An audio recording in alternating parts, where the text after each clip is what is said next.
नमस्कार, मैं हूं आपके साथ कविता राणा। आज पूरी दुनिया में कोविड-19 से हाहाकार मचा है और अभी तक इसका इलाज नहीं मिल पाया है।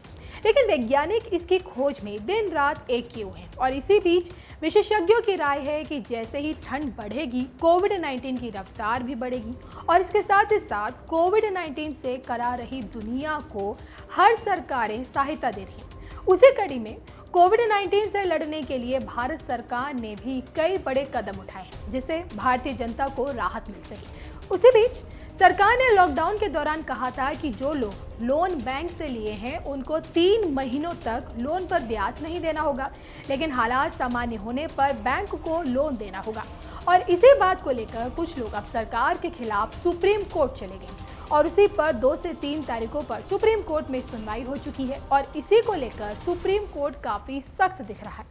जनता से राहत के नाम पर मजाक करने पर सरकार को फटकार भी लग चुकी है, लेकिन लगता है कि विवाद रुकने के बजाय बढ़ता ही जा रहा है और अब सुप्रीम कोर्ट और केंद्र सरकार आमने सामने आ चुकी है। जी हाँ, लोन मैरिटोरियम मामले में केंद्र सरकार ने सुप्रीम कोर्ट में हलफनामा दाखिल किया है और ये कहा है कि 2 करोड़ तक के ऋण के लिए चक्रवृद्धि ब्याज माफ करने के अलावा कोई और राहत नहीं दे सकते और अगर हमने आगे भी दिया तो ये राष्ट्रीय अर्थव्यवस्था और बैंकिंग क्षेत्र के लिए खतरनाक हो सकता है। अब केंद्र सरकार ने आगे कहा कि पहले से ही सरकार ने वित्तीय पैकेजों के माध्यम से राहत की घोषणा की थी और उस पैकेज में और ज्यादा छूट जोड़ना संभव नहीं है।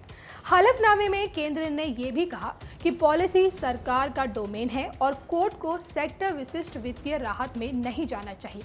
केंद्र ने यह भी कहा है कि जनहित याचिका के माध्यम से क्षेत्र विशेष के लिए राहत की मांग नहीं की जा सकती। अपने हलफनामे में केंद्र सरकार ने कोर्ट को बताया कि संकट समाधान के लिए उधार देने वाली संस्थाएं और उनके उधारकर्ता पुनर्गठन योजना बनाते हैं और केंद्र और आरबीआई उसमें हस्तक्षेप नहीं कर सकते। अब सरकार ने कोर्ट को यह भी बताया कि ब्याज माफ करने के कैबिनेट द्वारा मंजूरी मिलने के बाद जारी किया जाएगा। हलफनामे में यह भी कहा गया कि बैंकों को अधिसूचना की तारीख से 1 महीने के भीतर चक्रवृद्धि ब्याज माफी योजना को लागू करना होगा। यानी कि केंद्र ने यह बताया कि 3 लाख करोड़ रुपए की एमएसएमई इमरजेंसी क्रेडिट पॉलिसी पहले ही लॉन्च की गई है, लेकिन वो नियमित परिचालन में वापस आ सके।